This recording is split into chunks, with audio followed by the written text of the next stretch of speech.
santri-santri ya kita katakan atau murid-murid kita itu pengen jadi ustadz gitu.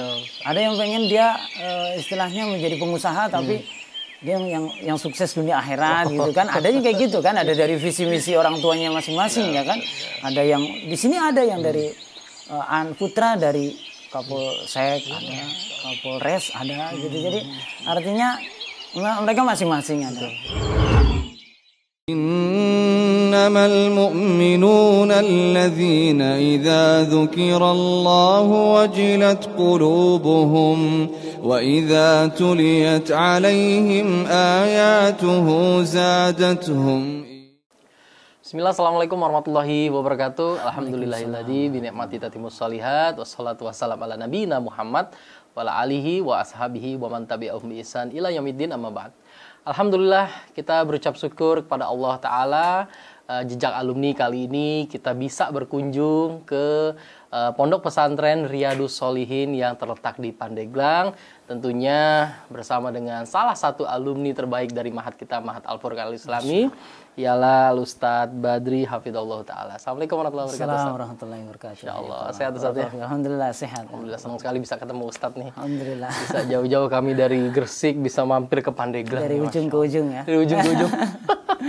Masya Allah Ustadz. Ustadz, tentunya memang jejak alumni ini ya salah satunya program ini kita kembali bersilaturahmi Ustadz ya. Siap. Dan juga kita ingin mengulik kembali nostalgia Ustadz dulu di Al-Furqan ya. Masya Allah.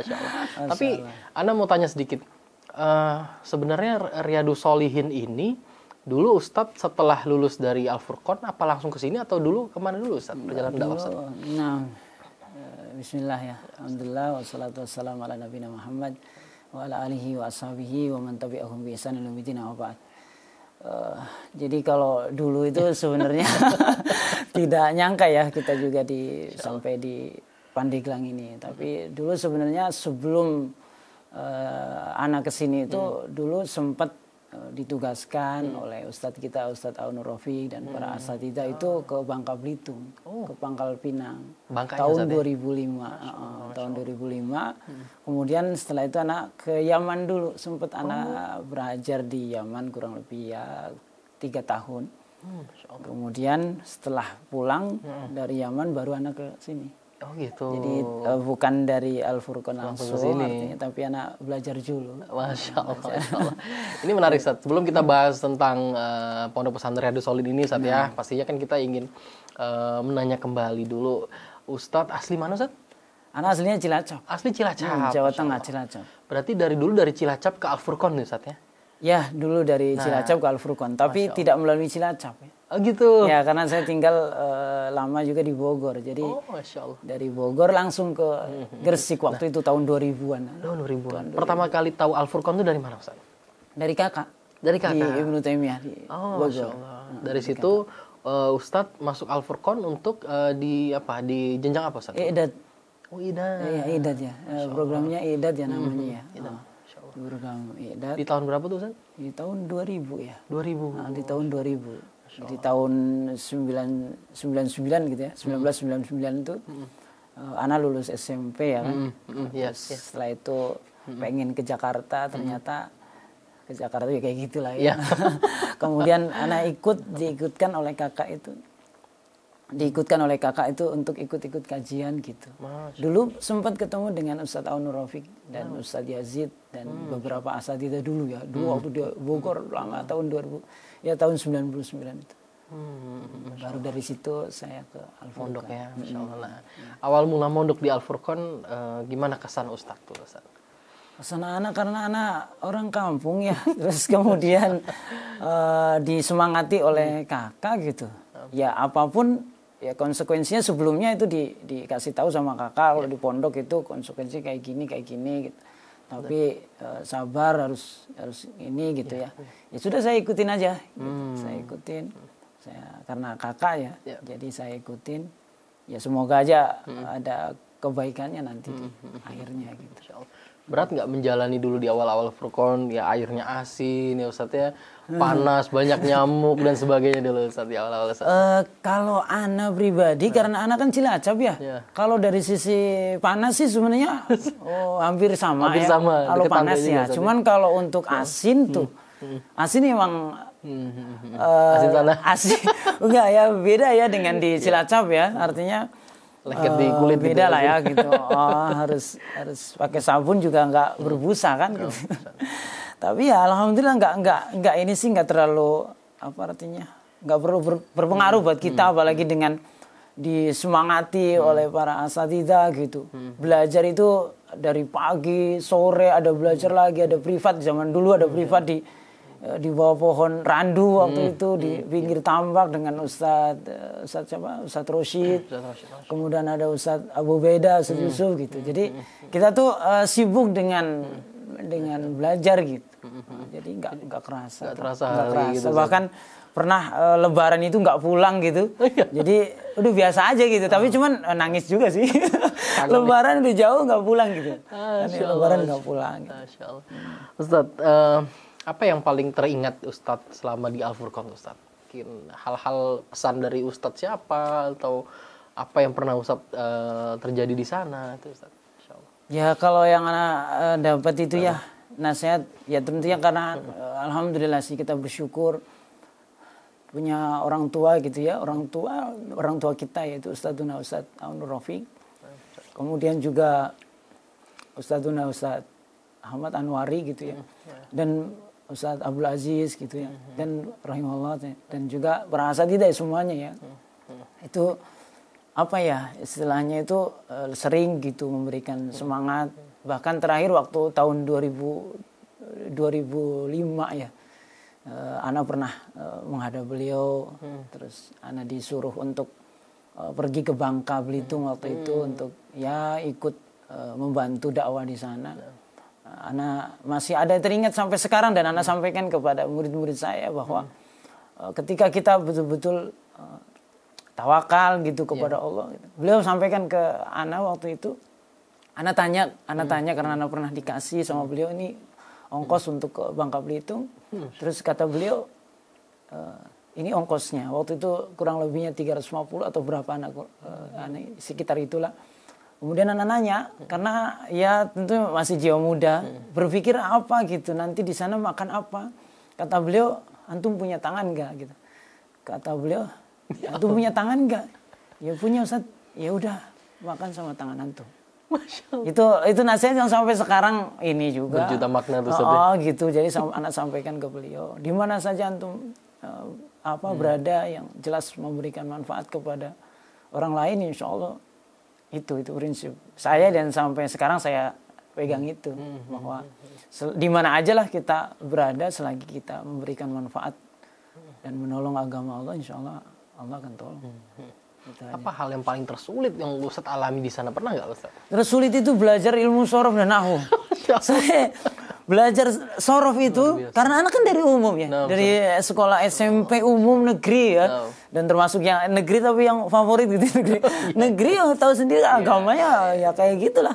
Dan itu waktu itu ketika itu Ustadz siapa lupa ya, yang guru ngajar sorof itu pasti kalau yang giliran itu tuh aneh berdiri suruh nasrif nggak bisa gitu.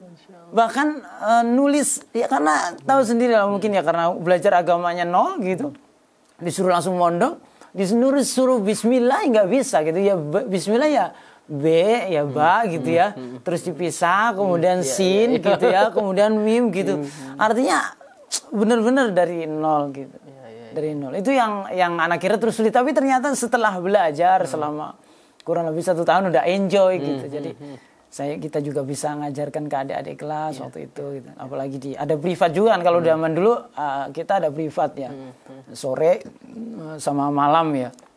Jadi kalau uniknya kalau di Al-Furqon itu dia belajar paginya tapi sore itu bisa ngajar gitu ke adik-adik kelasnya gitu. Ya bikin halakoh ya, bikin ngajar lah gitu, ngajar nahwu sorof gitu. Itu yang berarti belajar. Ada sebuah keberkahan waktu di situ Ustaz ya. Iya, saya. Kalau Ustaz tadi cerita belajar yang paling sulit tuh belajar sorof, dan Ustadz bandingi dengan sekarang ini kayak gimana gitu kan. Saya dulu nulis seperti ini sulit, tapi Masya Allah ya sekarang karena ya Alhamdulillah setelah Ustadz sempat menimba ilmu di sana ya Ustadz ya, sampai dengan sekarang. Sampai lulus Ustadz. Sampai Ali. Iya, kelas Ali, tapi anak sampai diizinkan sampai 5 tahun saja, artinya diedatkan 3 tahun waktu itu. Terus kemudian di Ali harusnya 3 tahun. Cuman Allah takdirkan lain, sehingga anak waktu itu diutus atau ditugaskan oleh Pondok Al-Furqon di tahun kedua kelas Ali. Anak di tahun 2005 itu anak ke Bangka Belitung. Jadi anak nggak nyampe selesai tuh. Sebenarnya belum selesai sebenarnya. Waktu itu anak waktu selesai di sana di 1 tahun di Pangkal Pinang, anak sempat anak ziarah ke sana, terus anak sampai antum belum selesai loh ya belajarnya gitu. Anak bilang, waduh iya sih belum selesai, 1 tahun lagi gitu. Ayo balik gitu. Anak bilang, aduh kalau balik lagi ya insya Allah nantilah insya Allah. Tapi anak sampaikan janjikan anak bahwasanya anak tuh pengen belajar lagi. Walaupun anak nggak ke Al-Furqon, tapi anak pengen belajar lagi untuk ilmu agamanya. Alhamdulillah Allah beri kesempatan untuk belajar di Yaman. Begitu, jadi nyambungnya begitu. Berarti dari Yaman belum sempat ke Al-Furqon dulu, balik lagi enggak ya? Kalau untuk silaturahmi pernah. Untuk silaturahmi dulu pernah studi banding, ingin mendirikan As-Solehat. Jadi sebenarnya kalau Riyadhus Sholihin itu kisahnya bukan Riyadhus Sholihin, tapi As-Solehat. Itu yang di sana itu putra, di sini pengennya putri. Jadi waktu itu anak pulang ke sini untuk ini dan pengen diangkat menjadi mudir As-Solehat gitu ya. Yang untuk putri. Bangunan ini adalah bangunan untuk putri. Aslinya. Maka studi banding dulu ke Al-Furqon tentang bagaimana manajemen untuk pengaturan pondok putri. Masya Allah. Nah, tibalah sekarang ini Ustadz di pondok pesantren Riyadhus Sholihin ini luar biasa Ustadz. Berapa luas tanah? Sekitar 5 hektar lebih Ustadz? Mungkin 5 hektar lebih. Mungkin bisa mencapai mungkin sekitar 10 hampir. Masya Allah. Salah satu mudirnya juga Ustadz Dr. Abdullah Roy Ustadz ya? Ya, untuk yang di Jamiah ini. Ya, untuk salah satu alumni juga kita nih Ustadz. Ya, alumni Al-Furqon ya, ketemu kita ini ya. Iya. Masya Allah. Cerita sedikit tentang pondok pesantren Riyadhus Sholihin Ustadz. Ini seperti apa sih pondok ini, dari jenjang apa sampai gimana Ustadz? Kalau di kita ini dari jenjang TK ya. Kalau di sini PAUD ya. Ada PAUD, SD, SMP, SMA, sama I'dad Lugawi. Dan juga Jamiah yang lagi kita semoga Allah mudahkan gitu ya prosesnya. Ya inilah gedung ini yang kita jadikan untuk kampus gitu. Jadi tujuannya lebih ke mencetak para dai atau apa sih kalau di sini? Ya seperti itu. Hanya saja kita sedikit mengikuti perkembangan zaman ya. Artinya gini, tidak semuanya santri-santri ya kita katakan atau murid-murid kita itu pengen jadi ustadz gitu. Ada yang pengen dia istilahnya menjadi pengusaha tapi dia yang sukses dunia akhirat gitu kan. Ada yang kayak gitu kan, ada dari visi misi orang tuanya masing-masing ya kan. Ada yang di sini ada yang dari putra dari Kapolsek ada, Kapolres ada gitu. Jadi artinya mereka masing-masing ada. Sehingga di pondok kita ini justru unik gitu. Kalau mau yang tahfidz Al-Qur'an saja ada. Dari pagi sampai zuhur sampai malam dia di masjid aja, makanya masjidnya beda. Ada namanya Masjid Khufat. Jadi namanya Darul Khufat. Itu ya alhamdulillah ya berhasil di situ. Karena memang kan nggak mungkin lah siswa-siswa semuanya nyatu di sini semua ya. Artinya ilmu umum dapat, ilmu dinia dapat. Ini kayaknya sulit untuk zaman sekarang ya, anak-anak zaman sekarang. Makanya kita cetak-cetak kotak-kotakin gitu. Yang pengen tahfidz saja ada namanya Darul Khufat di sini di kita. Kemudian yang condong ke ilmu syariahnya, kita ada namanya Darus Syariah. Jadi dia Darus Syariah belajar seperti biasa di kelas gitu. Hanya dia untuk ijazah itu pakai PKBM. Paket. Kita sebut namanya Darus Syariah. Dia ada SD, SMP, SMA. Enggak ada. Terus ada lagi yang SMP sama SMA tapi yang ke Dignas lebih ya. Artinya ilmu umumnya banyak. kita katakan mungkin ya banyak sih sebenarnya ya, tapi kita katakan mungkin 50%. Gitu, 50%. Samping ilmu diniyahnya Ustaz ya. Ya, tentunya ya wajib lah dia untuk halakoh ada. Gitu. Jadi masing-masing ada kekurangan dan kelebihan. Jadi kita sesuai dengan keinginan mereka masing-masing. Baik Ustaz. Secara gambaran umum kalau aktivitas santri itu selama 24 jam apa Ustaz? Mulai dari halakoh sampai malam. Ya, jadi kalau di sini memang beda ya dengan yang Al-Furqan dulu, mungkin nggak tahu kan sekarang ya. Kalau Al-Furqan dulu kan setoran nggak ada ininya. Tapi kalau kita itu ada halakoh masing-masing. Jadi setiap guru itu punya halakoh sekitar 15 santri. Jadi setiap halakoh santri. Kalau kita itu dari bangun pagi ya subuh, ya sebelum subuh jam 4 kita udah bangunkan. Kalau untuk sekarang programnya ada Qiyamul Lail, harus kita wajibkan ya. Semoga tidak ini ya, tapi kita wajibkan untuk bangun sebelum itu. Kemudian mereka setelah itu setelah sholat subuh mereka ada tahfidz Al-Qur'an. Yaitu tadi dengan berhalakoh sampai jam 6. Nanti jam 6 kemudian makan, setelah itu jam 7.30 itu mereka ya masuk ke sekolah. Kalau yang tadi tahfidz Al-Quran khusus ya berarti masuk ke masjid. Gitu ya. Kemudian yang itu ya masuk ke kelas gitu. Sampai zuhur. Nanti habis zuhur istirahat biasa. Dulu pernah sempat untuk lanjut ya dari zuhur sampai jam 3. Tapi ternyata mungkin itulah hikmah dari mungkin Qailullah ya. Harus istirahat siang. Itu kita rubah lagi sekarang itu untuk pelajarannya disambung di asar. Setelah asar nanti pulang. Setelah itu ada halakoh lagi pada maghrib. Dan setelah itu makan. Setelah isya itu pada isya. Itu nanti murojaah di masjid. Oh di masjid. Murojaahnya di masjid. Nggak disakan. Kalau disakan mulai kalau tidur. Iya benar. Kalau disakan nanti udah tidur kan. Kalau di ini mereka enggak. Jadi makan. Selesai makan mereka kita arahkan ke masjid lagi. Ada sebagian di masjid. Ada sebagian di kelas. Oh iya Ustaz dapat salam dari Ustaz Abdul Haris Novi Ustaz. Oh Masya Allah, Ustaz Abdul Haris ya, Masya Allah. Jadi kemarin kita rencana mau ke Pandeglang tuh beliau chat Ana, Mas Bobi jangan lupa sampaikan salam ke Ustaz Badri. Oh Masya Allah. Nah, cerita tentang Ustaz Abdul Haris berarti beliau juga sempat dulu di sini juga Ustaz ya? Beliau kalau dari lamanya justru beliau lebih lama. Oh iya. Iya, beliau lebih lama di pondok yang dulu. Itu beliau lebih lama. Jadi Ana datang beliau udah di sini. Sama dengan Ustaz Ahmad Handika rahimahullah. Beliau udah duluan sebenarnya. Cuman beliau kan masih kuliah di di Lipia ya. Lipia. Beliau bolak-balik. Baik Ustaz.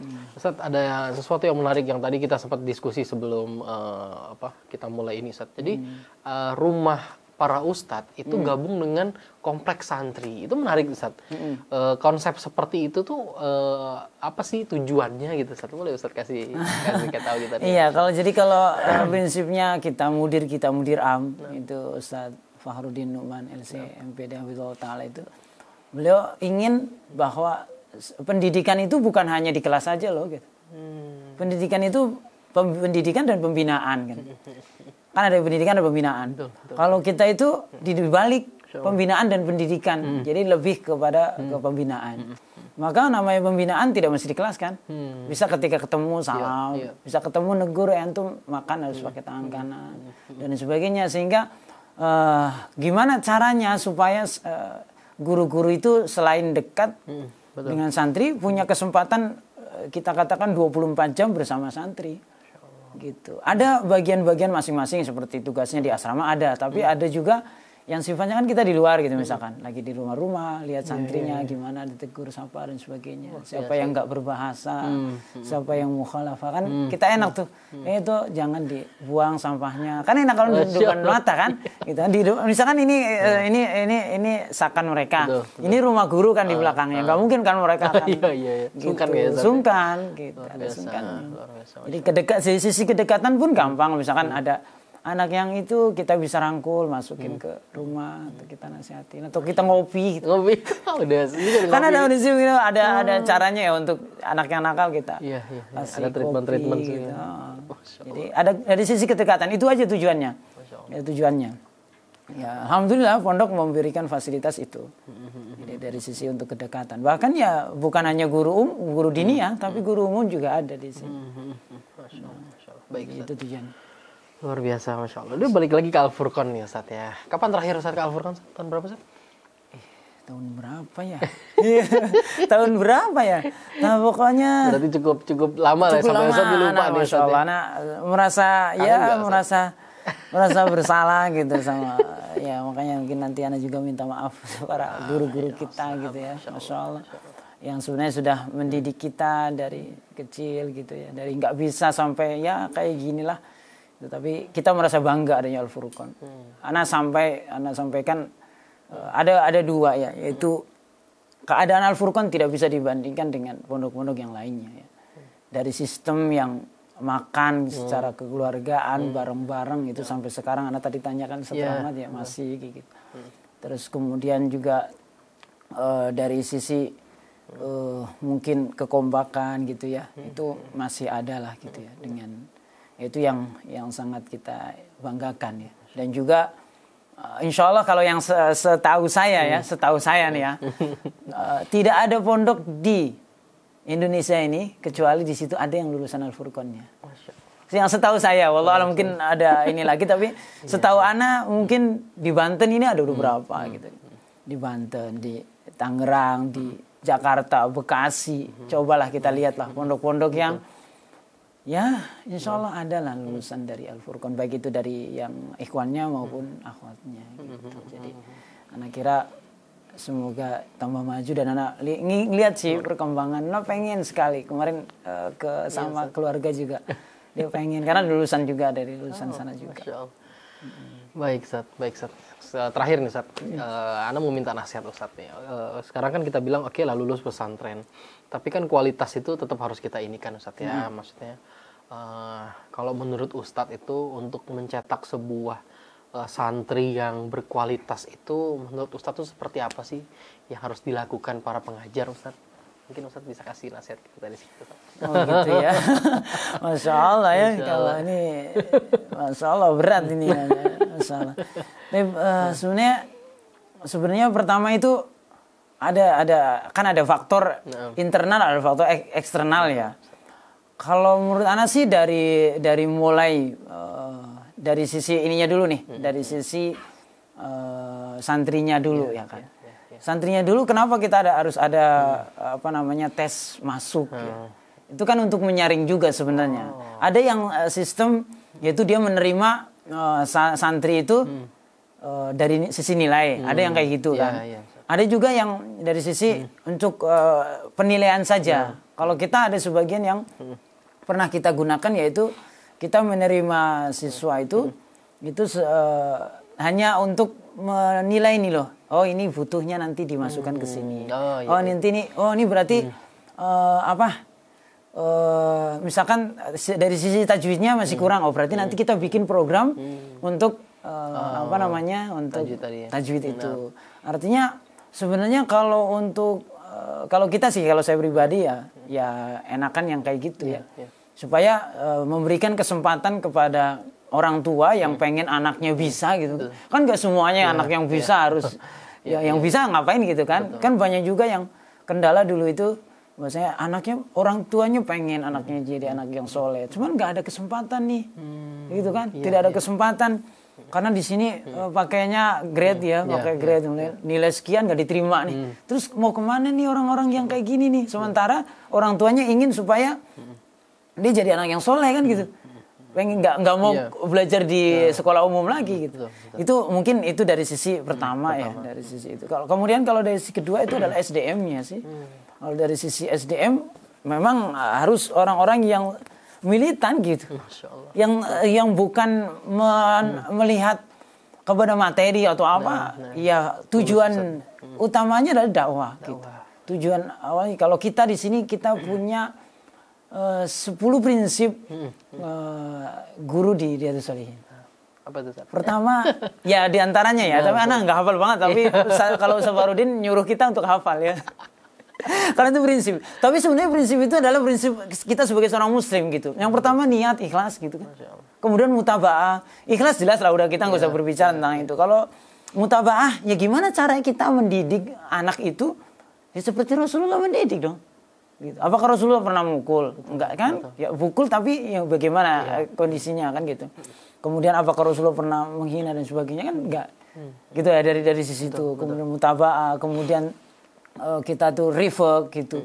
Kemudian kita diantaranya adalah muraqabah gitu. Muraqabah bukan artinya muraqabah dari atasan ya, dari muraqabatullah gitu.